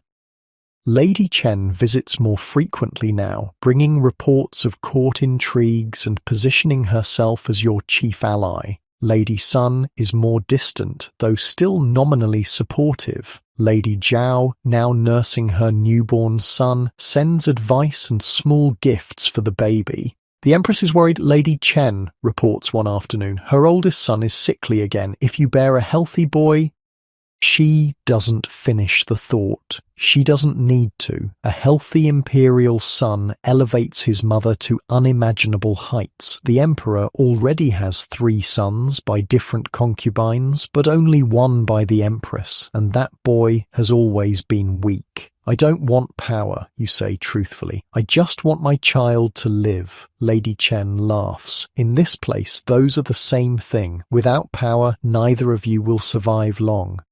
Labor begins on a warm spring night. Pain like nothing you've imagined rips through your body. The midwives are summoned, old women with hands gentled by delivering generations of imperial children. "Breathe," they instruct, moving around you with practiced efficiency. Outside your chamber, eunuchs wait to announce the birth. Guards stand at every entrance, checking all who enter. No one takes chances with an imperial birth. The labor lasts 2 days, 2 days of agony, of pushing and bleeding and praying to gods you're not sure exist. Your world narrows to pain and breath and the urgent need to expel the life within you, and then, suddenly, release. A cry pierces the room, strong, indignant, alive.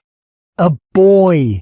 the chief midwife announces, and the room erupts in controlled excitement. They place him on your chest, red-faced, squalling, perfect. Your son, the emperor's son, an imperial prince. Before you can fully grasp the miracle in your arms, he's taken away to be cleaned and examined. Protocol dictates that imperial children belong to the state more than to their mothers. The news spreads through the palace like wildfire. By nightfall, gifts arrive from officials and nobles seeking favor with the mother of a prince. The emperor himself visits briefly the next day, clearly pleased by his new son's robust health. He will be called Prince Yong, he announces, and you will be elevated to fourth-rank consort. Just like that, you rise from garden girl to imperial consort, from nothing to something, all because your body performed its function and produced a male heir. Your son is moved to the imperial nursery, attended by wet nurses and nannies selected by court officials. You're allowed to visit daily, but not to nurse him yourself. Imperial consorts don't perform such basic functions. It breaks your heart to see another woman feeding your child, but you remind yourself that this separation is the price of his security, his future, his life. In the imperial nursery, he's surrounded by guards and tasters. No loose roof tiles will threaten him there. Your new quarters reflect your elevated status, larger, more luxurious, closer to the emperor's chambers. New maids attend you, women who a month ago would have sneered at a mere garden worker. They bow and scrape now, eager to serve the mother of Prince Yong. Lady Chen is among your first visitors after the birth? You've done it, she says, genuine admiration in her voice. From the gardens to fourth rank in 3 years. Unprecedented. Because of your guidance, you acknowledge. She smiles. We rise together. I've already been granted new privileges as your patron. The alliance continues, mutually beneficial, but now the balance of power has shifted slightly. You're no longer just her protégé. You're the mother of a prince. You have your own source of influence now. Lady Sun visits too, bringing an exquisite jade rattle for the baby. The Empress has taken notice of you, she warns. Be careful, your son may be protected by his imperial blood, but you remain vulnerable. What would you suggest, you ask? Make yourself useful to the Empress, Lady Sun advises. Find a way to serve her interests rather than threaten them. A woman in her position has many needs that aren't being met by her usual sycophants. It's wise counsel. The Empress, for all her power, is still a woman navigating a man's world. Perhaps there's room for alliance rather than enmity. As you recover from childbirth, you begin planning your next moves in this deadly game. You're no longer fighting just for your own survival, but for your son's future. Every alliance, every decision, every whispered secret now carries greater weight. You're a mother in the Forbidden City, the most dangerous and powerful position a woman can hold. You're 18 now, mother to a prince and officially a fourth-rank consort. Your son, Prince Yong, is 7 months old, growing stronger every day in the imperial nursery. Your rooms are luxurious, your clothes fine silk, your hair adorned with jade pins. Servants bow as you pass. Eunuchs defer to your wishes. What a difference a child makes, especially a male one. Yet with status comes new dangers. The shadows have grown deeper. The knives sharper, the smiles more poisonous. The Empress has requested your presence, announces a senior eunuch one spring morning. He bows respectfully, but you don't miss the flicker of concern in his eyes. Your heart skips. In the 2 years since your arrival at the Forbidden City, you've never once been summoned by the Empress. You've glimpsed her at formal ceremonies, of course, a severe woman in her 40s with impeccable posture and cold, assessing eyes. But direct interaction? Never. Or when, you ask, trying to keep your voice steady? Immediately, you dress carefully in your finest robes, elegant but not showy, jewellery that denotes your rank but doesn't challenge hers, your hair arranged in the latest court style but simpler than you might normally wear it. Every detail sends a message, and the message you want to convey is respectful deference, not competition. The Empress's quarters lie in the heart of the palace, a series of interconnected courtyards and pavilions larger than entire villages. Her personal guards, women, not eunuchs, search you thoroughly before allowing you to enter the innermost chamber. The room takes your breath away, jade and gold everywhere. carved screens depicting immortals and mythical beasts, silks so fine they seem to float, and at the centre, seated on a raised dais, the Empress herself. You kowtow deeply, pressing your forehead to the cool marble floor. "Rise," she commands. Her voice is surprisingly melodious. You stand, keeping your eyes appropriately lowered. "So you're the garden girl who caught my husband's eye," she says, studying you with frank curiosity, "and gave him yet another son." "Your Highness honours me by remembering," you murmur. She laughs, short and sharp. "I remember everyone who enters my husband's bed, and everyone who bears his children, especially the sons." You say nothing, waiting. In the Forbidden City, patience often reveals more than questions. "Your son is strong," she continues, "healthier than most. The physicians say he has a good constitution. Heaven has blessed him," you reply carefully. "Heaven and the proper bloodlines." She taps her fingers on the armrest of her chair. "Tell me about your family." The question is a trap. Everyone knows you're a farmer's daughter, plucked from obscurity. To pretend otherwise would be laughable, but to admit your low origins too directly might seem like highlighting the fact that a peasant girl has produced a stronger heir than the Empress herself.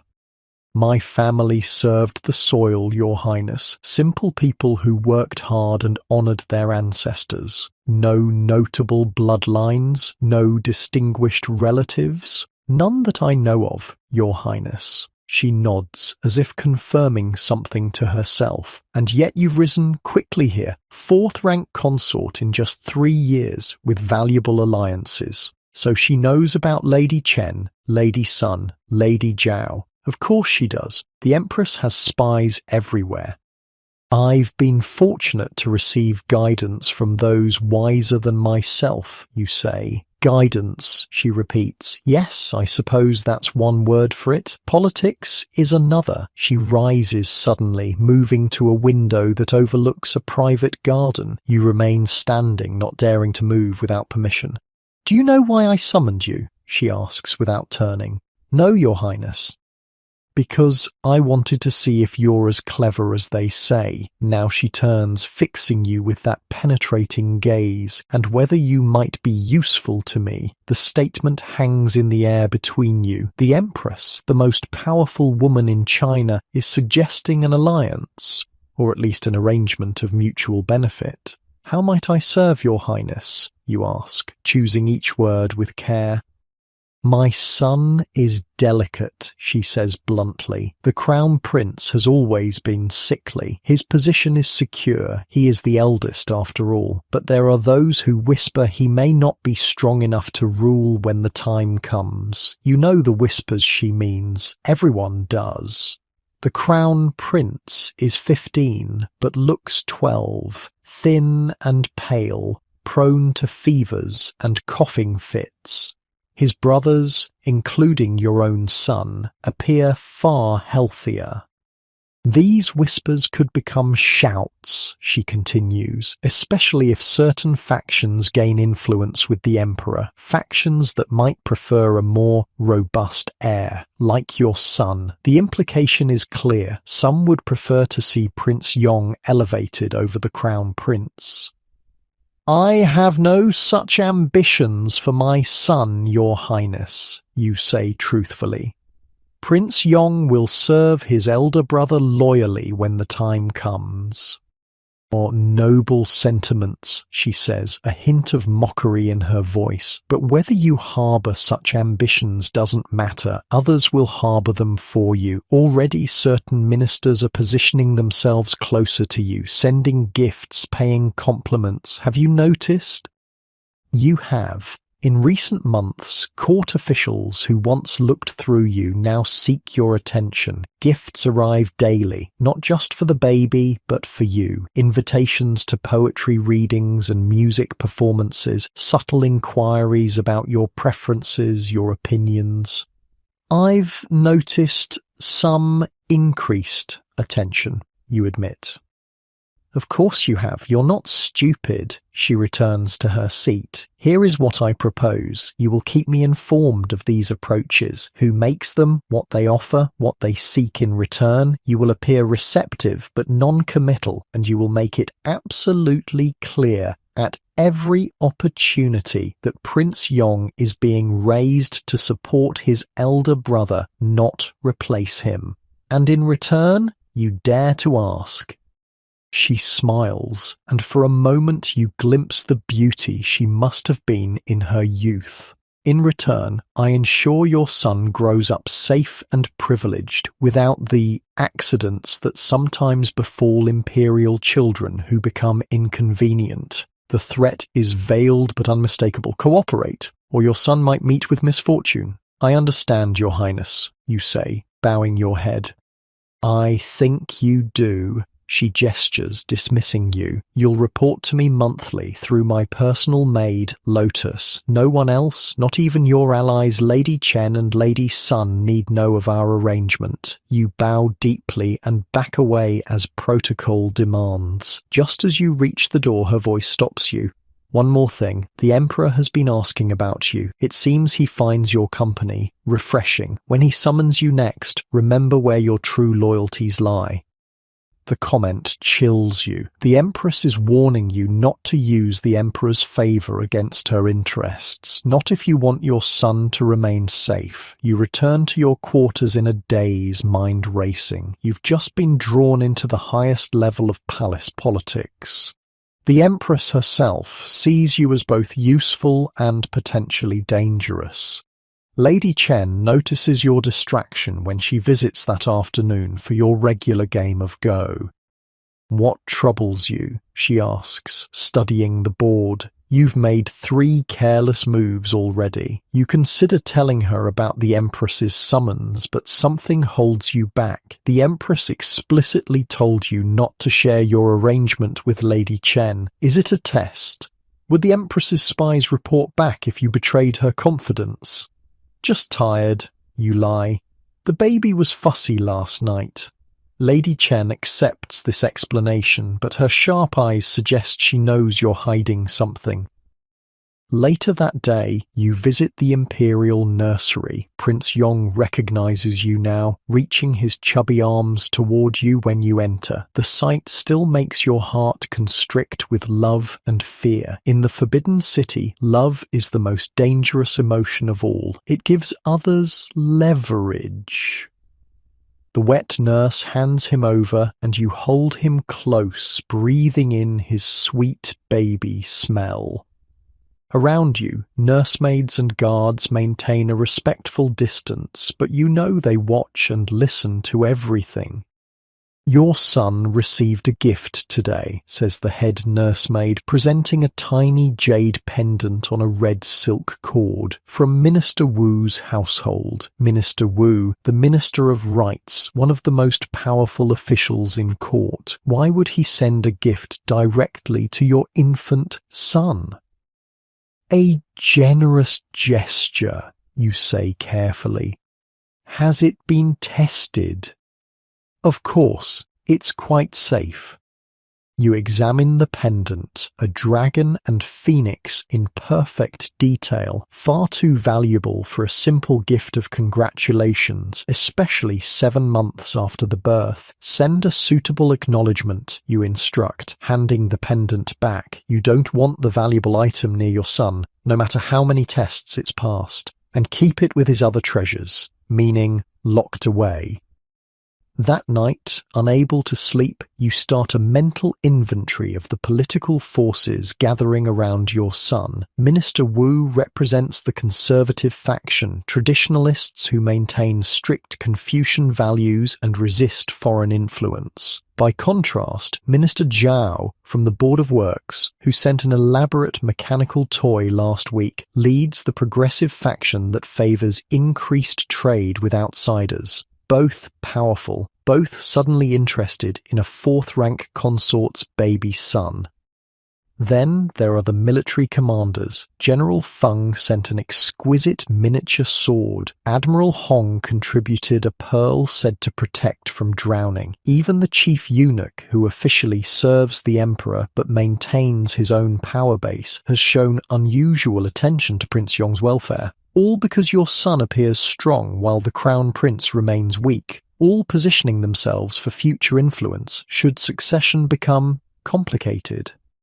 The emperor summons you 3 days later. This time you're brought to his chambers with full imperial protocol, carried in a sedan chair by eunuchs, wrapped in silk so no one can see you. The ritual befits your new rank. He's in a contemplative mood, sitting by a window overlooking a moonlit garden. He gestures for you to join him, pouring tea with his own hands rather than calling for servants. An extraordinary intimacy. "How is our son?" he asks.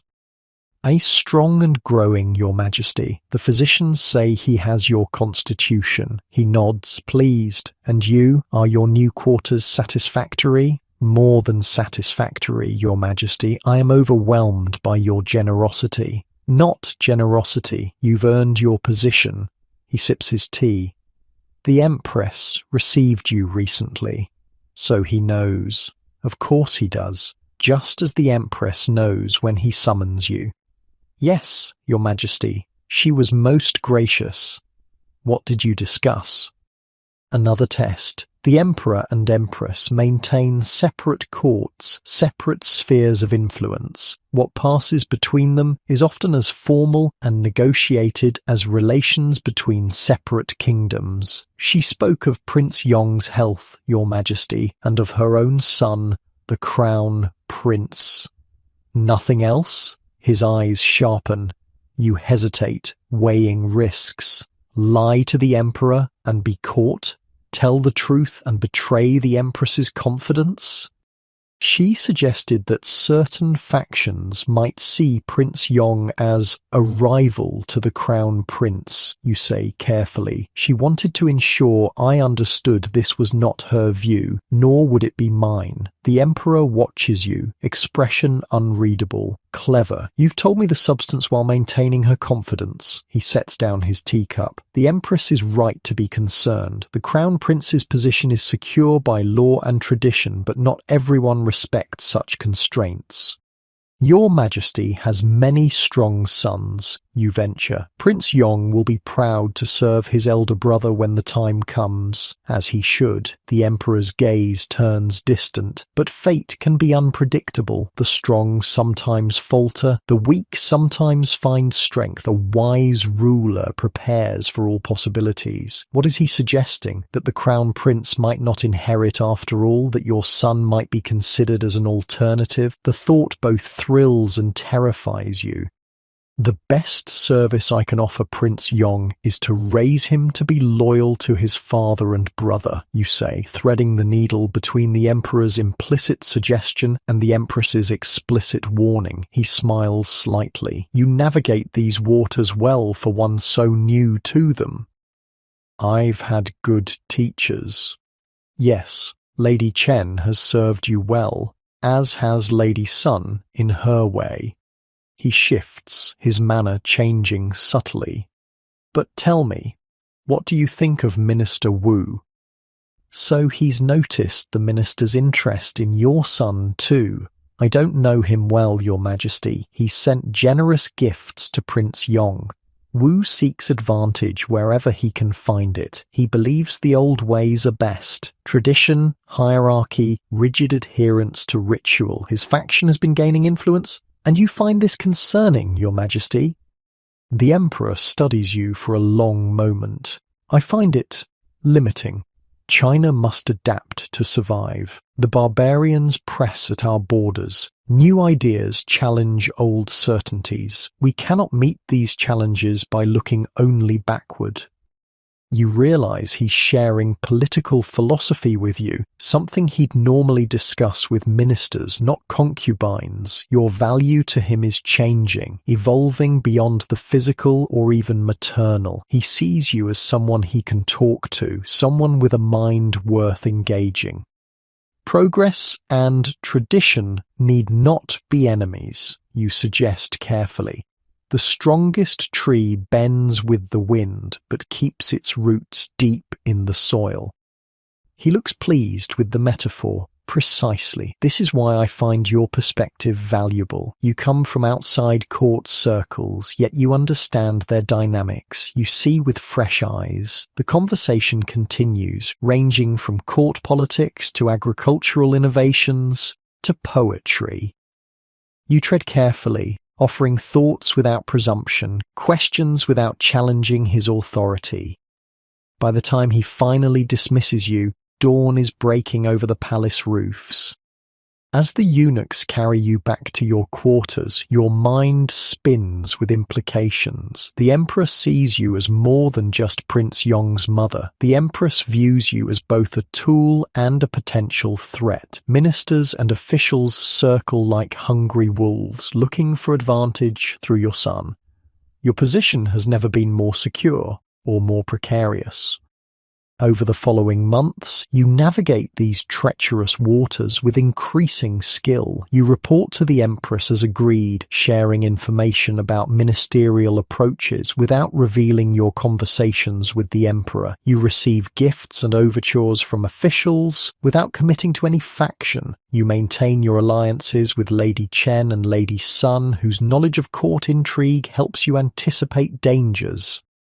Prince Yong thrives, growing from infant to toddler with remarkable vigor. At his first birthday celebration, an elaborate affair attended by the emperor himself, he walks steadily across the ceremonial carpet to bow before his father, a feat that draws gasps of admiration from the assembled courtiers. The crown prince, forced to attend despite a lingering cough, watches with ill-disguised envy.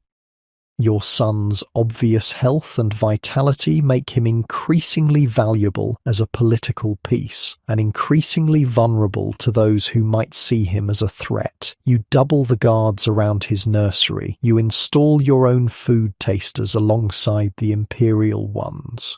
You trust no medicine, no toy, no visitor without thorough inspection. The Empress, surprisingly, becomes something of an ally in these protective measures. Whatever her feelings about your son's superior health compared to her own child, she recognizes that stability depends on all imperial children remaining safe. Succession crises triggered by suspicious deaths benefit no one. The Crown Prince has requested to meet his younger brother, she informs you during one of your monthly reports. I think it would be beneficial for them to develop a relationship early. The suggestion alarms you. The Crown Prince is 16 now, intelligent but bitter about his persistent ill health. What if he resents Prince Yong's robust constitution? What if he sees a future rival rather than a brother? As your highness wishes, you say, hiding your concern. Don't worry so obviously, she chides. My son understands his position. Better he knows his brothers as allies than sees them only as threats from a distance. The meeting is arranged with elaborate protocol. Both princes, despite one being barely a year old, are dressed in formal robes, indicating their rank and lineage. The Crown Prince sits on a small throne while Prince Yong is carried in by his nursemaids. You watch from behind a screen, heart in your throat as your son is placed before his elder brother. To your surprise, the Crown Prince's stern expression softens when Prince Yong, ignoring all protocol, toddles forward and reaches curiously for the jade pendant hanging from his brother's belt. He's fearless, the Crown Prince remarks, letting the baby examine the ornament, like father must have been. He's strong, your highness, says the nursemaid, like his elder brother will be when health returns. A diplomatic answer. The Crown Prince doesn't seem convinced, but he pats Prince Yong's head with something like affection. When I am emperor, he says, I will need loyal brothers to help me rule, better than ministers who think only of their own advancement. Is it a genuine sentiment or a calculated performance for those watching? Either way, it represents a potential shift in how your son is viewed, not as a threat to the Crown Prince, but as a future supporter and defender. As Prince Yong is carried out, the Crown Prince catches your eye through the screen. He knows you're there, watching. His gaze is unreadable, but he inclines his head slightly. Acknowledgement, if not exactly respect. That night, the Emperor summons you again. These meetings have become more frequent, once a month at least, sometimes more often. Court gossip suggests you've become something of a favourite, though not yet elevated to the status of imperial consort. "Our sons met today," he says as you pour his tea. "Yes, Your Majesty. The Crown Prince was most gracious. He is intelligent, my eldest. What he lacks in physical strength, he makes up for in mental acuity." The Emperor sounds both proud and concerned. "Did you know he's been studying the military classics? Strategy, tactics, the art of war? A proper education for a future emperor, you offer, perhaps. But he shows little interest in poetry, calligraphy, or music, the civilizing arts that balance martial knowledge." He sighs. "I worry about what kind of ruler he will become." You remain silent. This conversation veers too close to treason to risk a comment. "Prince Yong seems differently inclined," he continues. "Even at his young age, he shows curiosity, engagement with the world. The nursemaids say he smiles at music." "He does, Your Majesty. He waves his hands when the court musicians practice near the nursery." The Emperor nods, pleased. "Good. A ruler needs appreciation for beauty as well as strength." A ruler. Has he said too much? His expression gives nothing away. "All your sons have different gifts," you say carefully. "Together they will bring honour to your legacy." He seems satisfied with this diplomatic answer. The conversation shifts to other matters. Court intrigues, provincial reports, the eternal bureaucratic squabbles between ministries. As dawn approaches, he dismisses you with unusual warmth, squeezing your hand briefly as you bow to leave. It's the most personal gesture he's ever made toward you. Back in your quarters, you find a message waiting, a folded paper slipped under your door. Inside, written in a careful hand, are 2 lines. "The phoenix rises only when the dragon falls. Prepare your nest carefully, mother bird." No signature, no clue to the sender, but the meaning seems clear enough. Someone believes the Crown Prince's position is vulnerable. Someone thinks your son might replace him. Someone is encouraging you to prepare for this possibility. You burn the note immediately. Such words are dangerous, even to possess. But the warning, or is it a promise, echoes in your mind as you prepare for sleep. Your position has never been stronger. 4th rank consort, mother of a healthy prince, confidant to the emperor, informant to the empress, ally to powerful court factions. Yet the shadows grow longer, the knives sharper, the smiles more poisonous. You're 18, and the Forbidden City has taught you its most important lesson. The higher you rise, the farther you have to fall. And in this place, no one catches you when you fall. They just watch and wait and take what you leave behind. You're 22, your son now a toddling target in a palace that chews up hope and spits out bones. You've dodged knives, both steel and whispered, but the air's heavier now, thick with plague and panic. The Emperor is sick. The court's a mess of whispers, and the word succession slithers through silk curtains. Prince Yong, your beautiful boy, has just turned 3, old enough to speak in full sentences, to recognize Chinese characters, to bow perfectly in court ceremonies, old enough to be dangerous to those who support the Crown Prince, old enough to be a pawn worth sacrificing in the great game. You've risen to third-rank consort through the Emperor's continued favour. Your chambers now sit in the inner palace complex, just 2 courtyards away from the imperial bedchambers. Your robes are embroidered with gold thread, your hair ornaments worth more than your entire village's yearly harvest. When you walk through the palace, lower-ranking women kowtow, eunuchs scurry to fulfill your wishes. But wealth and status offer no protection against what's coming. Perhaps they even make you more vulnerable. The Emperor won't last the season, Lady Chen tells you during a private tea ceremony. She's risen alongside you, now a third-rank consort herself, still your ally after all these years. His physicians say the infection has reached his lungs. They've been saying that for months, you reply, careful even in private. Walls have ears, especially palace walls. This time, it's different. They've summoned the imperial clansmen from the provinces. The succession council meets daily. Your stomach tightens. The crown prince is 19 now, still physically weak but mentally sharp. By law and tradition, the throne is his. But law and tradition mean little when power hangs in the balance. What have you heard about Prince Yong? You ask, trying to sound casual. Lady Chen's eyes flick to the door, checking for eavesdroppers. Minister Wu's faction mentions him often. They say a strong emperor is needed in dangerous times. The implication is clear. Some factions would prefer your healthy, vigorous son to the sickly crown prince, despite the age difference. A regent could rule until Prince Yong comes of age. He's 3, you say flatly. He can barely dress himself. Age matters less than bloodlines and alliances. Wu's faction would control the regency. Through Prince Yong, they would control China. And through you, they think they would control Prince Yong. What they don't understand is that imperial children belong to the state, not their mothers. If they elevate your son to emperor, you'd likely be separated from him entirely, relegated to a ceremonial role while advisors raise him to their liking.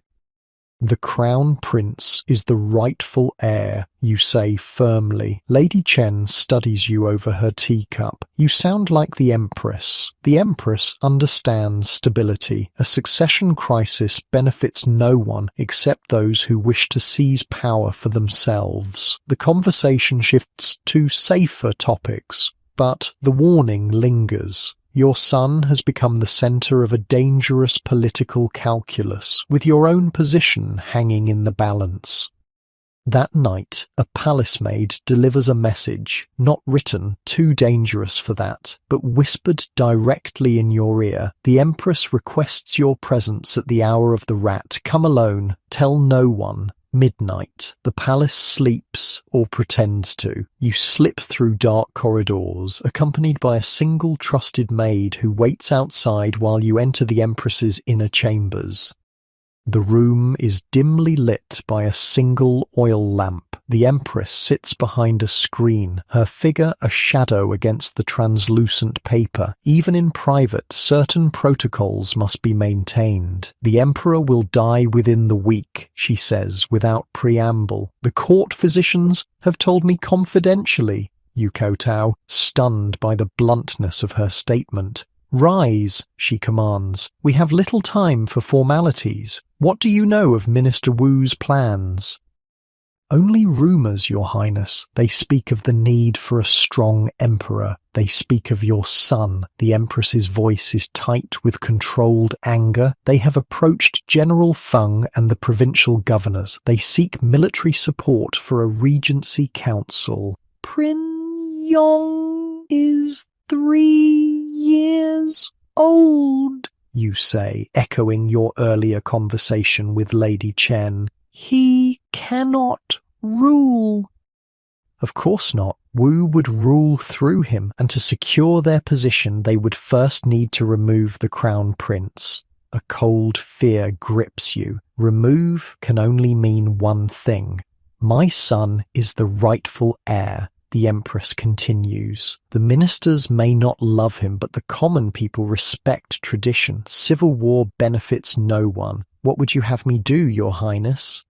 The Empress rises, moving around the screen to face you directly, an extraordinary breach of protocol that underscores the gravity of the situation. Publicly declare your support for the Crown Prince. Take Prince Yong to pay homage to his elder brother. Make it clear to all factions that you reject any plan to place your son on the throne. You bow your head. Of course, Your Highness. There's more. She hesitates, unusual for a woman normally so decisive. You must leave the palace. Your head snaps up. Leave? For your safety and Prince Yong's. As long as you both remain here, you will be tools for ambitious men. The Crown Prince cannot secure his rule while potential rivals exist within the palace walls. You want us exiled. The realization hits like a physical blow. Not exiled, protected. The Empress's expression softens slightly. I have arranged a residence in Suzhou, beautiful gardens, a staff of servants, an appropriate income. You will live in comfort, and Prince Yong will receive the education befitting an imperial prince. When he is older, if he proves loyal, he may be recalled to serve his brother's court. And if I refuse? Her eyes harden. Then I cannot guarantee your safety or your son's when my husband dies and the real struggles begin. The palace is no place for children during a succession. She's right, and you know it. The history of imperial China is littered with dead princes, casualties of succession struggles. Even if the Crown Prince secures the throne without bloodshed, your son will always represent a potential threat to be eliminated. When must we leave, you ask, resignation in your voice.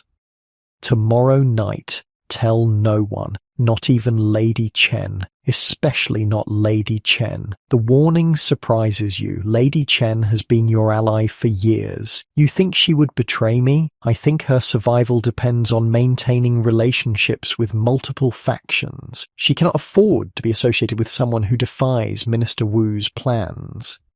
You return to your chambers, mind racing. In less than a day, you must prepare to leave the only home you've known for the past 6 years. The palace that took you as a child will spit you out as a woman, neither fully welcome nor fully rejected. The next day passes in a blur of controlled panic. You can pack almost nothing without arousing suspicion. You visit Prince Yong in the nursery, heart breaking at the thought of tearing him away from the only home he's ever known, but relieved he'll be spared the deadly politics of succession. We're going on a journey tomorrow, you tell him as he plays with carved wooden animals. A special trip, just you and me.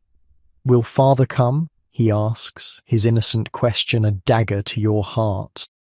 No, my love, father must stay here, but we'll be together. You don't tell him you'll likely never see the Emperor again. At 3, he can't understand such permanent separations. You can barely grasp it yourself. As commanded, you take Prince Yong to pay respects to the Crown Prince that afternoon. It's a public ceremony, witnessed by court officials, including Minister Wu, whose face darkens when you guide your son to bow deeply before his elder brother. Prince Yong offers prayers for his brother's health and prosperity, you announce clearly, and pledges his eternal loyalty to the future emperor. The Crown Prince, thin and pale but alert, acknowledges the gesture with surprising warmth. My brother's loyalty honors our father. I shall remember it when I sit upon the dragon throne. The message is unmistakable. You have chosen sides, publicly and irrevocably. Minister Wu leaves the ceremony without speaking to you, his plans visibly disrupted. That night, as the palace settles into uneasy sleep, a closed sedan chair arrives at your private garden gate. 2 eunuchs, loyal to the Empress, help you and Prince Yong inside, covering you with dark cloth. The chair-bearers, not palace servants but hired men from the city, lift you and begin the journey out of the Forbidden City.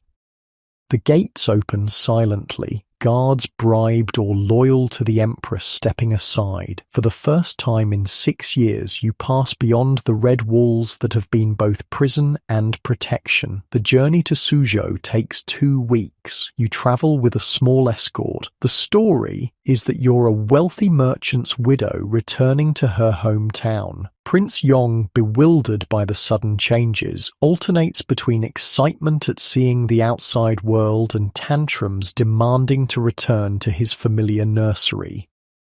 The residence in Suzhou is as beautiful as promised. Set beside a willow-lined canal, the house features elegant pavilions, a garden with artificial mountains and a lotus pond, and quarters for a modest staff of servants. Not as luxurious as the palace, but far grander than anything you could have imagined in your farming village days. 2 weeks after your arrival, news reaches you. The emperor is dead. The crown prince has ascended the dragon throne without incident, taking the reign title Everlasting Peace. Minister Wu has been dismissed from court, sent to a distant province. The empress, now the Empress Dowager, remains influential, guiding her son's early rule. You've escaped the deadliest moment of transition. But what comes next? The answer arrives in the form of an imperial edict 3 months later. It's read aloud by a court official who travels specifically to Suzhou for the purpose.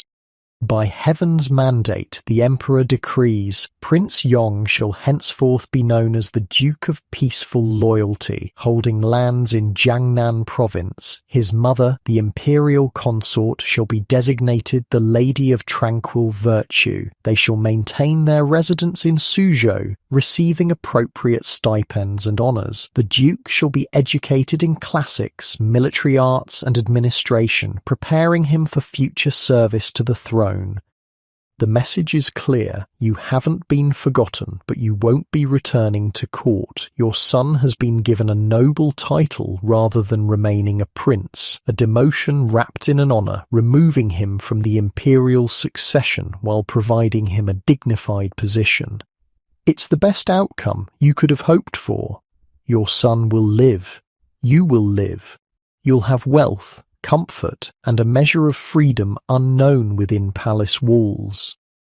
Life in Suzhou settles into a rhythm unlike anything you've known before. Without the constant deadly politics of the Forbidden City, you discover what ordinary wealthy Chinese women experience. You can walk in your garden without fearing assassination. You can eat without food tasters. You can speak without measuring every word.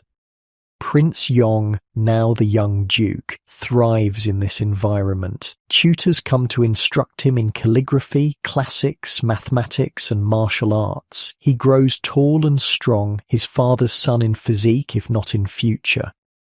Years pass. You turn 25, then 30, then 35. Your son becomes a young man, respected in the region for his intelligence and fairness. Local officials consult him on difficult matters. Merchants seek his approval for major ventures. He shows administrative talent that might have made him a fine emperor in another life.